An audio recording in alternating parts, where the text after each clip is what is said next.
चलिए आइए तो व्यक्तिक विभिन्नता पर आधारित शिक्षण विधियों की बात करेंगे। सबसे पहली शिक्षण विधि व्यक्तिक विभिन्नता पर आधारित हम पढ़ेंगे कौन सी? मॉन्टेसरी विधि। यहां से सवाल बनता है मेरे प्यारे जुगनुओं और जुगनियों, ध्यान से पढ़ना। मॉन्टेसरी विधि, सबसे पहली विधि व्यक्तिक विभिन्नता पर आधारित हम कौन सी पढ़ेंगे? मॉन्टेसरी विधि। और आपको पता है कि मॉन्टेसरी विधि मैडम मारिया मॉन्टेसरी ने लाया। Madam Maria Montessori, madam Maria Montessori की विधि है मॉन्टेसरी प्रणाली। ये कहाँ की थी? इटली की थी। यह भी जानना जरूरी है, ये कहाँ की थी? इटली की थी। हाँ, जहाँ की सोनिया गांधी। हाँ, सोनिया गांधी को याद रख लेना, मारिया मॉन्टेसरी और सोनिया गांधी को एक में मिला लेना। सर 7 बजे तक पढ़ाना। कौन है? श्वेता माथुर है। देखो श्वेता, 6 बजे हूबहू एकदम एग्जैक्ट क्लास नहीं लग पाती है ना, क्योंकि हम दूसरी जगह से क्लास लेकर के आते हैं और आने में 2-4 मिनट टाइम लगता है और क्लास को शुरू करने में 2-4 मिनट का टाइम लगता है, तो 10 तक शुरू होती है क्लास। और बात रही 7 बजे तक एग्जैक्ट, तो 7 बजे हमको शुरू करना होता है नेक्स्ट क्लास। तो जब हम इसको 5 मिनट पहले रोकेंगे तब हम वाली क्लास टाइम से 5 मिनट लेट तक शुरू कर पाएंगे। बीच में हाँ कोई बात नहीं है, 15 मिनट लेट होती है, कोई बात नहीं है। टाइम को लेकर के परेशान ना रहो। ऑफलाइन 1 घंटा पढ़ाना और ऑनलाइन 40 मिनट पढ़ाना सब बराबर होता है। पढ़ाई करो, 40 मिनट आप मन से पढ़ो। 40 मिनट में कोई मतलब बीच में डिस्टरबेंस ना हो, कमेंट वमेंट करके 40 मिनट का डिस्टरबेंस ना हो। चलिए, मॉन्टेसरी विधि में क्या कहा कि मैडम मारिया मॉन्टेसरी कहाँ की हैं? इटली की हैं। इन्होंने जो विधि दिया था मॉन्टेसरी विधि, ये मूलतः भाषा शिक्षा के लिए आई थी। ध्यान रखना, ये सवाल बनता है भाषा शिक्षा के लिए, है ना। ये विधि जो है भाषा शिक्षण में ज्यादा उपयोगी होती है। अभी हम समझाएंगे कैसे भाषा शिक्षण में उपयोगी होती है, क्योंकि इसमें कर्मेंद्रियों और ज्ञानेंद्रियों की शिक्षा दी जाती है। कर्मेंद्रियों एवं ज्ञानेंद्रियों, कर्मेंद्रिय होती है। यह जो विधि है ना, इसमें क्या किया जाता है? उपकरणों के माध्यम से शिक्षा दी जाती है। उपकरणों के माध्यम से शिक्षा दी जाती है। उपकरण का मतलब यह है कि वस्तुओं का, शिक्षण सहायक सामग्रियों का प्रयोग करते हुए इनको इस विधि में शिक्षा दी जाती है। कोई वस्तु के आधार पर शिक्षा दी जाएगी, मॉडल के आधार पर, चित्र के आधार पर शिक्षा दी जाएगी। और ऐसा मॉडल और ऐसा चित्र रहेगा जिसमें बच्चा अपने आप को झोंक करके उस चीज को सीखने का प्रयत्न करेगा, तो उसमें वो इन्वॉल्व होगा। इन्वॉल्व होगा तो शारीरिक एक्टिविटी भी करेगा और ज्ञान इनवाइट होगा। चलिए, यहाँ पर दूसरी बात की चर्चा करेंगे। यह मंद बुद्धि के बच्चों के लिए उपयोगी है। यह विधि मंद बुद्धि बच्चों के लिए, देखो व्यक्तिक विभिन्नता पर आधारित पढ़ रहे हैं ना हम लोग विधि, तो व्यक्तिक विभिन्नता में एक यह भी विभिन्नता होती है कि सामान्य बच्चों के अलावा कुछ मंद बुद्धि बालक भी आपके कक्षा में रहेंगे, तो ऐसे बच्चों के लिए आप मॉन्टेसरी विधि का प्रयोग करेंगे। तो यह मंद बुद्धि बच्चों के लिए,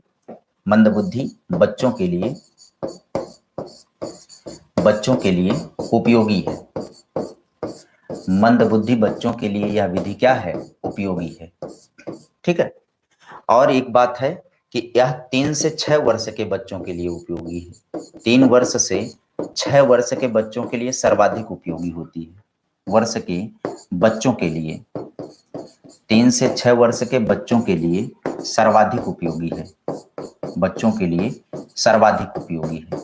अब अच्छा ऐसा है कि जब ये सवाल पूछेगा कि मॉन्टेसरी विधि से पढ़ाना किस उम्र के बच्चों के लिए सर्वाधिक लाभप्रद होगा, तब आप ये उत्तर देना कि 3 से 6 वर्ष के बच्चों को पढ़ाने के लिए यह विधि सर्वाधिक लाभप्रद है।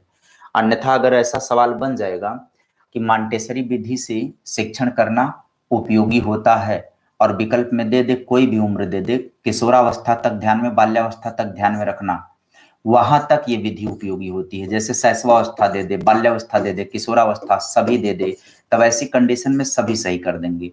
क्योंकि किसी भी उम्र के बाल विकास के अंतर्गत, चाहे शैशवावस्था हो, चाहे बाल्यावस्था हो, चाहे किशोरावस्था हो, किसी भी उम्र के बच्चे के लिए अगर कर्मेंद्रियों और ज्ञानेंद्रियों की शिक्षा दे रहे हैं, उनको मतलब करवा के और दिखा के, सुना के अगर हम शिक्षा दे रहे हैं, उपकरण के जरिए दे रहे हैं, तो सभी बच्चों के लिए लाभप्रद होगी। लेकिन सर्वाधिक लाभ, सर्वाधिक फायदा इस विधि का किसके लिए होगा? 3 वर्ष से 6 वर्ष के बच्चों के लिए। राइट, चलो आगे बढ़ते हैं और अगली विधि अपन पढ़ते हैं। कौन सा? किंडरगार्टन विधि। किंडरगार्टन विधि, किंडरगार्टन, इसी को बाल उद्यान विधि भी कहते हैं। बाल उद्यान विधि भी इसको कहते हैं। कौन लाया है इसको? फ्रॉबेल। किंडरगार्टन विधि को कौन दिया है? फ्रॉबेल ने दिया है। फ्रॉबेल कहाँ के थे? जर्मनी के। किंडरगार्टन विधि फ्रॉबेल जर्मनी के थे।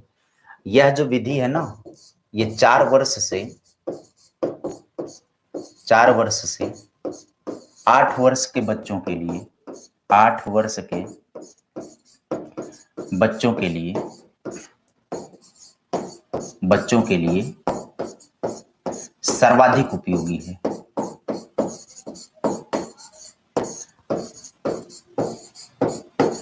चार वर्ष से 8 वर्ष के बच्चों के लिए सर्वाधिक उपयोगी है। और ऐसे इसका भी प्रश्न अगर पूछ दे कि फ्रॉबेल योजना से या किंडरगार्टन प्रणाली से पढ़ाने का फायदा किनको है, तो ये भी विकल्प पर निर्भर करेगा। लेकिन मेन रूप से, यानी मेनली ये किसके लिए उपयोगी होता है? 4 वर्ष से 8 वर्ष के बच्चों के लिए सबसे ज्यादा इसकी उपयोगिता होती है। क्लियर? चलिए, इसमें पढ़ाया कैसे जाता है? तो खेल, उपहार, अभिनय, रचना, गीत, खेल, उपहार, अभिनय, रचना तथा गीतों के माध्यम से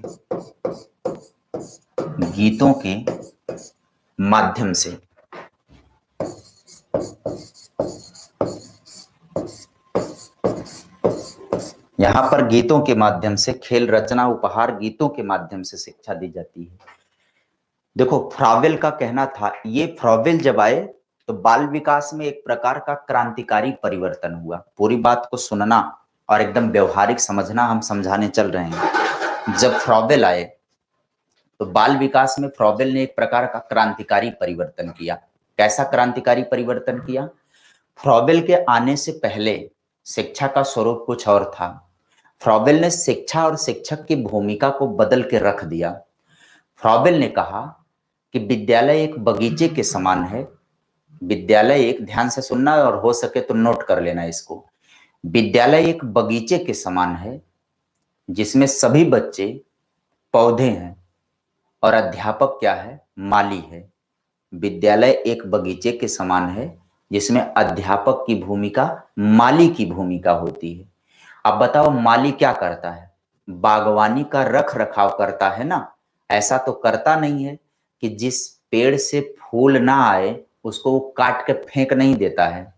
जिस पेड़ से फूल ना आए उसको वो काट करके फेंक नहीं देता है। माली केवल देख रेख करता है पौधे की। और पहले वाले मास्टर क्या कहते थे? पहले वाले मास्टर कहते थे कि गुरु कुम्हार शिष्य कुंभ है।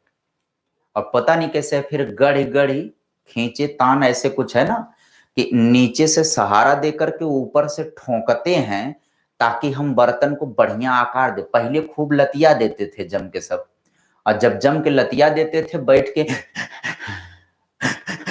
ऐसे हम लोग रोते थे, तब समझाते थे कि ये बेटा, जैसे एक वो कुम्हार मिट्टी के बर्तन, मिट्टी से मिट्टी का बर्तन बनाता है, तो बर्तन को आकार देने के लिए अंदर से सहारा दे करके ऊपर से ठोकता है, उसी तरह से एक अध्यापक भी अंदर से सहारा दे करके ऊपर से ठोकता है ताकि तुम्हारी आकृति सही बन सके, तुम सही बर्तन बन सको।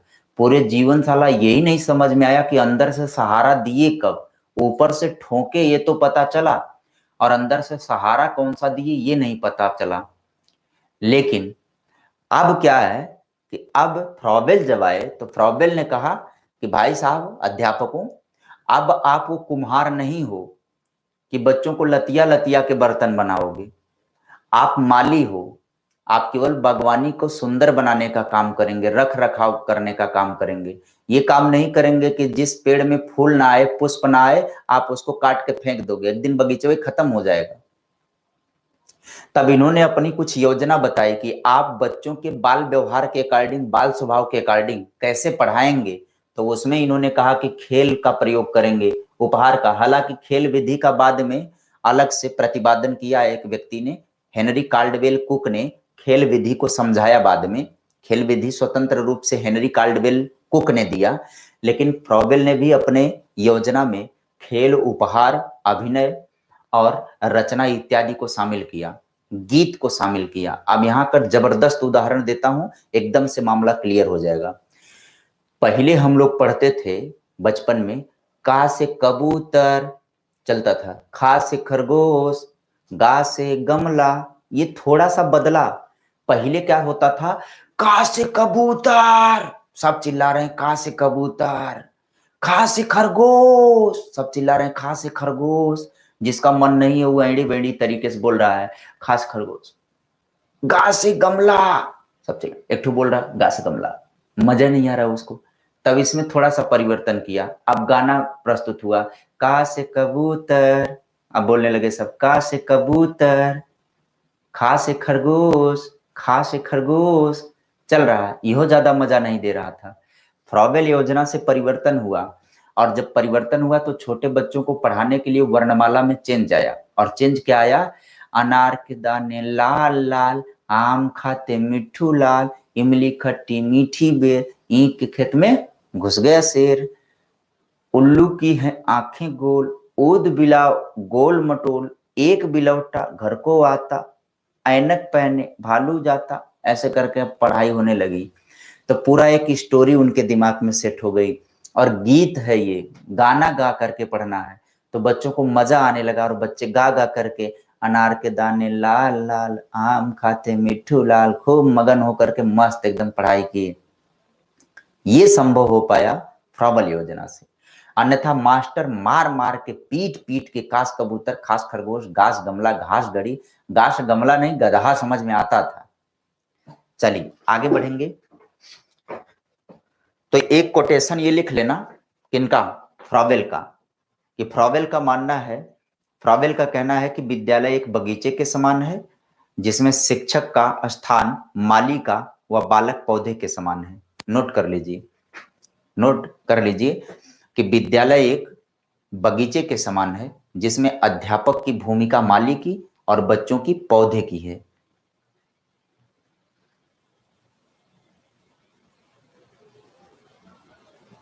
कर लिए। चलो अगली चलते हैं खेल विधि की तरफ। अगली विधि कौन सी है, खेल विधि। अगली विधि है खेल विधि। खेल विधि का प्रतिपादन किसने किया है, हेनरी कार्डवेल कुक ने। अभी कहां के हैं हमको नहीं पता।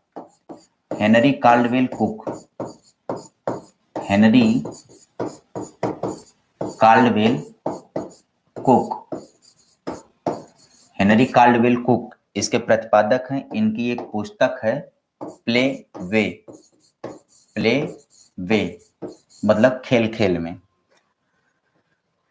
मतलब खेल खेल में शिक्षा दी जाती है, खेल खेल में शिक्षा दी जाती है, खेल खेल में शिक्षा दी जाती है, खेल खेल में शिक्षा दी जाती है। इस विधि में कैसे शिक्षा दी जाती है, खेल खेल में शिक्षा दी जाती है। और ये विशेष रूप से अंग्रेजी भाषा के शिक्षण में उपयोगी, अंग्रेजी भाषा के शिक्षण में उपयोगी, मतलब इसका विकास जब किया था इन्होंने तो अंग्रेजी शिक्षण के लिए इसका विकास इन्होंने किया था। हाँ, बाद में ये सभी प्रकार के विषयों में उपयोगी होता चला गया, जिसमें ट्रेनिंग दी गई थी कि विद्यार्थियों को खेल खेल के जरिए आप शिक्षा देने का काम करेंगे। अब कैसे खेल खेल के जरिए आप शिक्षा देंगे, कुछ एक नमूना मैं आपको समझा दूं। जैसे बच्चों को सम और विषम संख्याओं का ज्ञान कराना है, तो बेहतर होगा कि फर्श पर एक चार्ट बनवा दीजिए और उसमें संख्याओं को, अंकों को लिखवा दीजिए और बच्चों से बोलिए कि सम में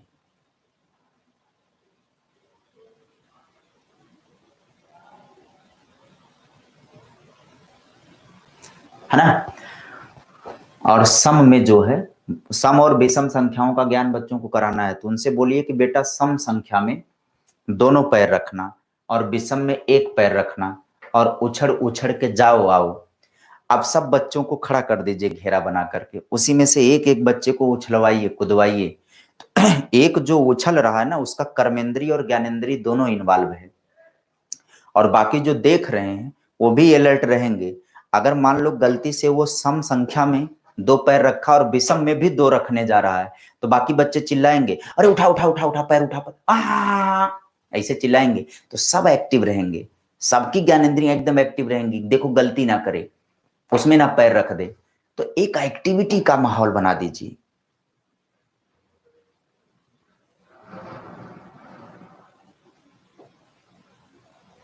एक एक माहौल बना दीजिए, बच्चे एकदम माहौल में आएंगे, गनगना के सीखेंगे, एकदम मनमना के मस्त सीखेंगे। अभी क्या है कि मास्टर गया, टांग पे टांग फेंक के बैठा, ऐसे जैसे गमछा लपेटते हैं गले में, वैसे टांग पे टांग लपेट के बैठ गया और एक ठो किताब लेकर के खड़ा कर दिया कि चल पढ़। अब एक मास्टर किताब, एक एक बच्चा किताब लेके पढ़ रहा है। प्राचीन काल में अयोध्या नामक एक नगरी थी, वहां पर राजा दशरथ निवास करते थे। उनकी 4 रानियां थी, 3 रानियां थी, 4 पुत्र थे, ऐसे करते जा रहा है। और एक आदमी केवल उसको पढ़ता था, बाकी कोई नहीं पढ़ता था। जो पढ़ रहा है, जो पढ़ रहा है, वो अचानक झटके से बोलता था, सर जी गलत पढ़ रहा है, सर जी गलत पढ़ रहा है, सर जी गलत पढ़ रहा है। मास्टर चौंक के उठा, कहा हवे सर गलत पढ़ रहा है, तो तुम पढ़, तुम ही पढ़ चल। ये वाली परंपरा चलती थी, पूरा कक्षा शिक्षण नीरस बना देता था।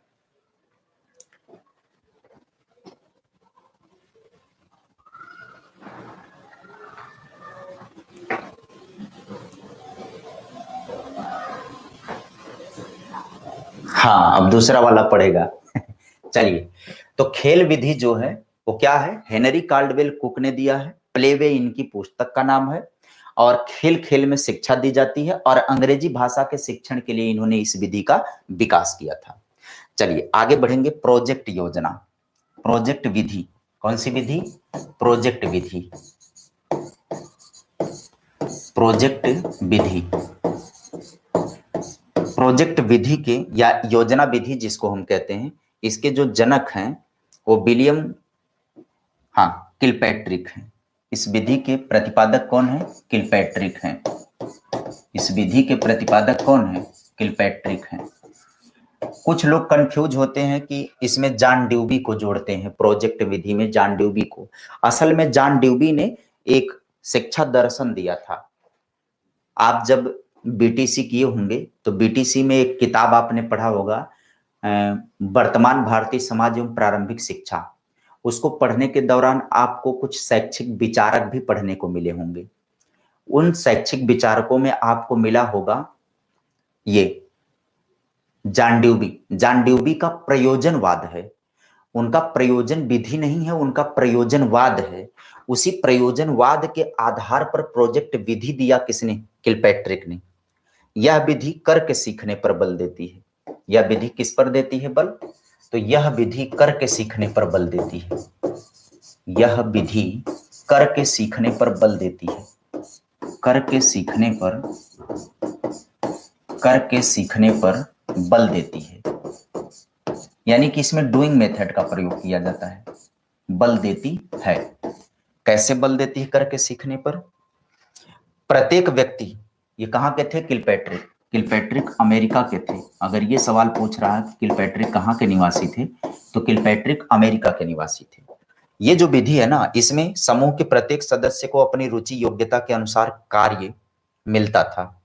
इसमें क्या होता था, प्रोजेक्ट में कुछ ना कुछ बच्चों को वर्क दिया जाता है, प्रोजेक्ट वर्क, जैसे खिलौने बनाने का वर्क दे दिया गया मिट्टी से, कुछ भी ऐसा वर्क दिया जाए जो हल्का फुल्का हो। जो कि बच्चों के अपने वातावरण से, बच्चों के अपने सुविधा के अकॉर्डिंग उनको मिल जाए। ठीक है, बच्चों की अपनी सुविधा के अकॉर्डिंग चीजें उनको मिल जाएं, ऐसा उनको प्रदान करना चाहिए। वर्तमान की आधुनिक की शिक्षा व्यवस्था जो है, जो व्यवसायीकरण की गिरफ्त में पूरी तरह से चली गई है, बाजारीकरण की गिरफ्त में पूरी तरह से चली गई है, ऐसी शिक्षा व्यवस्था में क्या हो रहा है कि महंगे महंगे स्कूल हैं, महंगे महंगे प्रोजेक्ट बच्चों को दिए जाते हैं, जो आर्टिफिशियल होते हैं, बने बनाए होते हैं। बने बनाए प्रोजेक्ट होते हैं, बच्चों को मार्केट से खरीदना होता है, वो मार्केट से बच्चे खरीद लेते हैं, खरीद करके अपना नाम वाम लिख करके विद्यालय पहुंचा देते हैं। विद्यालय उसी प्रोजेक्ट को उठा करके बेच देता है, फिर दुकान को, फिर कोई बच्चा खरीदता है, फिर विद्यालय, फिर दुकान, फिर विद्यालय, फिर दुकान, फिर विद्यालय। ये बाजारीकरण हो रहा है। कैसा प्रोजेक्ट देना चाहिए बच्चों को? जैसे थर्माकोल हो गया, थर्माकोल काट करके बच्चे कुछ बनाएं, क्रिएटिविटी का विकास जिससे हो सके। मिट्टी के खिलौने बनाने को बच्चे को दे दिया जाए, ऐसा कुछ प्रोजेक्ट देना चाहिए। पहले तो बच्चियों को प्रोजेक्ट कार्य में क्या देता था मास्टर? गर्मी आती थी तो मास्टर कहते थे कि पंखा बना लाना, पंखा, हाँ बेना, वो कपड़ा उपड़ा का सिल करके फोफी ओफी लगा के डंडा उंडा लगा के बच्चियां यही बनाने में लगी रहती थी। पर मास्टर ज्यादा शौकिया था, बोलता था बच्चियां पर्दा वर्दा बना करके लेकर के आए, तब प्रैक्टिकल में नंबर उनको मिलेगा, है ना? हाँ, पर्दा वर्दा बना करके लाए, मेज पोस्ट बना करके लेकर के आए, यही सब काम करवाते थे सब। चलो फिर इतना ये वाला तो ठीक था लगभग कि हस्त कौशल का विकास करवा रहा मास्टर, कि बच्चियां हस्तशिल्प की दिशा में भी आगे जाएं। आज तो वही चीज खत्म हो गई है। पहले तो जहां खाली बैठती थी ये लोग सलाई और ऊन लेके ऐसे लपेटने का काम करती थी, तो खरीदने का काम नहीं होता था, ऊन खरीद के बिन लेती थी, और वो फिर टूट फूट जाता था तो उसको उधेर के फिर जोड़ के फिर तैयार हो गया नया। तो अभी तो ये सब खत्म हो गया, अब मोबाइल में हाथ घिस रही है, कहाँ हस्तशिल्प है, हस्त कौशल कहाँ है, गायब हो गया। पहले प्रोजेक्ट में मास्टर लड़कियों को यही काम देते थे। हाँ, मूज की वो बनती थी ना, डलिया छोटी छोटी कुरोई मौनी बनती थी, वो मांगते थे, पंखा मांगते थे, यही सब मांगते थे। और सब थक जाते थे तो एक प्रैक्टिकल एक दिन ऐसा करवाते थे जिसमें तरह तरह का व्यंजन बनवाते थे सब, और चौड़ा चौड़ा पेट लेके बैठते थे, हौदी हौदी जैसा, और उसी में कूट कूट के भरते थे। अब बालक को तो कोई प्रोजेक्ट मिलता ही नहीं था। बालक को प्रोजेक्ट ये मिलता था कि फरसा लेकर के आओ, बागवानी लगा दो, है ना? हाँ, फरसा लेके आओ, बागवानी लगा दो, खोद खन के पेड़ लगाओ, मेड़बंदी कर दो, बागवानी लगा दो, ये प्रैक्टिकल होता था। तो यहां पर इन्होंने फोकस किया है कि प्रोजेक्ट विधि से बच्चों को पढ़ाया जाए और हल्के कार्य दिए जाए, प्रोजेक्ट के हल्के कार्य बच्चों को दिए जाए।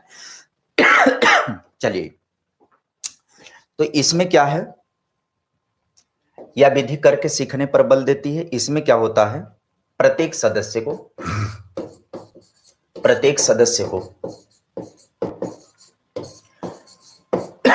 प्रत्येक सदस्य को अपनी रुचि, योग्यता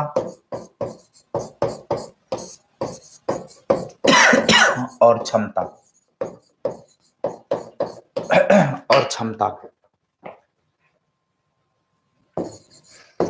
के अनुसार